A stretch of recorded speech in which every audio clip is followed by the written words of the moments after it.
Welcome back to CBS Sports HQ, presented by Jersey Mike's. Will Anderson Jr. is in high demand at the NFL Combine. The former Bama standout considered one of the most productive pass rushers over the past 2 seasons.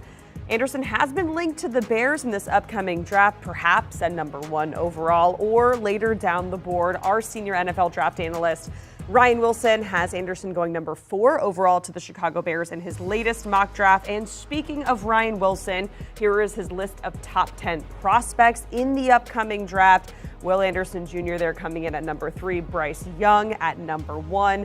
Will Anderson joins Ryan Wilson, Rick Spielman, and Emory Hunt at the Combine. Take it away, guys. All right, we're here with Will Anderson, edge rusher out of Alabama.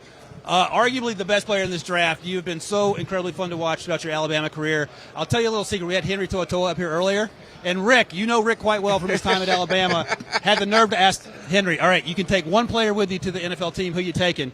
And Henry looked around, and he sees Will Anderson walking by. He goes, you know what? I'm taking 31. But he's not wrong. Like, you are the guy that everyone's taking.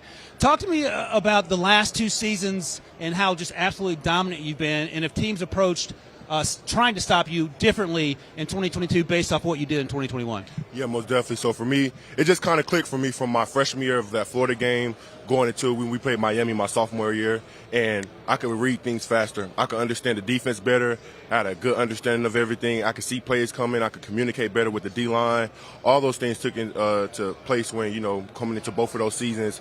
And just as far as, teams planning to do different things to try to stop me, we had other great players around me. And the coaches did their best job, to put all of us in situations to go out there and make plays, go out there and play as one unit. And I think they did a really good job of doing that. Do you want to get one question in Yeah, first? I'll go. Let me go ahead and ask Will a little something. This is something I always want to ask someone in your specific position, bro. Because I remember one time I won Scout Team Player of the Week. You couldn't tell me nothing for the rest of the year, right? How do you deal with knowing that you could potentially be the number 1 pick, and then having to come back the following season and play with that big expectation on your shoulder? How do you manage all that? That's different than having to worry about an opponent or worrying about the next game. Yeah. So for me, having that opportunity, it will be a blessing. But, this season was a good learning lesson for me. I had a real dominant season my sophomore year, and I went into here and, people say all these things. But at the end of the day, you got to stay true to yourself. You got to know the person you are. You got to know all the hard work you put in, the preparation from, Monday to Friday that you put in. And just going to the league, I think that's the biggest thing is staying true to you. All the expectation on you, don't worry about it. Stay true to yourself, be who you are. The team drafted you because they knew who you were, and, they're going to have confidence in you. Earn the respect from your teammates so they can have your back and they can give you confidence, and that's how you approach that. So going into, this situation I'm going in, that's how I'm going to approach that. Everybody at your status, and I just have to say this, I've been down to Alabama. I've never seen a player work as hard as he does in practice for as talented he is. I've never sat with a player who has a more humble personality and just wants to be a good football player. And all the things you just described, why is that so important to you? Yes, sir. Well, for me, representing my family and representing, whatever organization I'm in, that's the most important thing to me. And, I never want to do anything to make anybody that I'm representing look bad. And I don't want to make myself look bad. So, and my mom always told me, like, as much as, you work for it, it can be taken from you, So I always have to stay humble. She always keeps me grounded. I talk to her every day at 10 a.m., and that's kind of how I get my day started. And, she makes sure I'm good and everything like that. But my parents did an excellent job of raising me.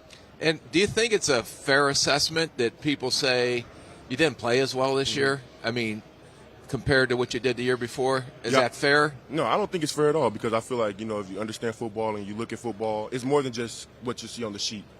It's different ways to affect the quarterback, getting them off his spot, getting them throwing interceptions, and helping other people get sacks, forcing them around the pocket, moving them around the pocket, those are all the things as an elite pass rusher that you do. It's more than just getting sacks. And they say once you get one sack, they come in bunches. So, that's one thing I try not to worry about. As long as I'm affecting the quarterback in some type of way and getting them out the pocket or making other people around me help them make plays and stuff like that or throwing an interception, I know that I'm doing my job.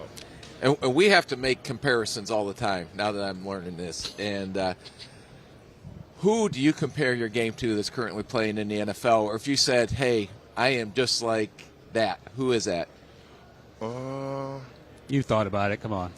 Okay, it's 2 people, honestly. Okay. Two people no. 2 people is fine. So for me, it'd be Khalil Mack and Nick Bosa, only because recently I started loving the forklift, and Nick Bosa does that a lot. He does the forklift, the bull swipe, the bull rip, all those type of stuff, and that's sort of what I try to do in my game: throw-bys, forklift, working on that, getting on the dummy, using those two hand shields that they got, and Khalil Mack just speed to power. So I asked a couple of your teammates this earlier this morning, and I want to get your thoughts on Bryce Young, because we know he's not 6'5", 230, but you saw him every day in practice. And explain to people that are watching how special he is doing what he's doing, because if he were in 6'2", 230, we wouldn't be having any conversations about him as the first overall pick, because he's a special player. But talk to me about what you saw each and every day in Alabama in those years there with Bryce. Well, first I just want to say that, Bryce played in the best conference in college football, the SEC, where you have really huge D tackles, great pass rushers all over the field, and every game that we're going to play in. And he took a lot of hits through his season. He took a lot of hits from big guys. He would have took a lot more hits in practice, but he pulled up. He didn't. Oh, no, I'm not hitting Bryce Young in practice. Coach Saban would kicked you out of practice. Done. But Bryce is a special person, special player, great teammate, and he has all the attributes to playing quarterback. He understands it. He can check plays. He can check protections, everything like that. And, if I was sitting in a position to drive Bryce Young, I'm taking him, because he can turn the program around. He's going to do everything the right way. He's going to uplift the culture there, make sure that the standard there is great, and uplift others and connect with them as well to understand how they play. Before Rick asks the question, I'm going to say quickly, Rick and I talk in the fall. He'll call me and talk for 2 hours about players. And the conversations about you and Bryce are very simple. They are great human beings off the field, and we moved on. That was it, because we know they can do on the field. Go ahead, Rick. I don't want to that was interesting. So I have Will Anderson and Bryce Young sitting on my board. You say we should take Bryce or we should take Will?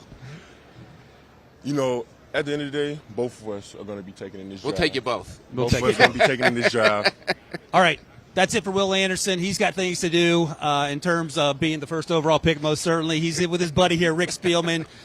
We want to thank Will Anderson, edge rusher at Alabama, for being here with us. We'll be back in a little bit. Thank you for having me. I appreciate it. All right, thanks so much, guys, and make sure you stick with CBS Sports HQ for continuous NFL Combine coverage. We're going to be live all week long from Indianapolis from the Combine, and we'll have bonus podcasts there as well, and of course, daily recaps right here on HQ. Do you want a sports network that delivers everything that matters about the game? The highlights, the picks, the instant analysis, no yelling, no fake debates, no politics. Hit the subscribe button and never miss a moment.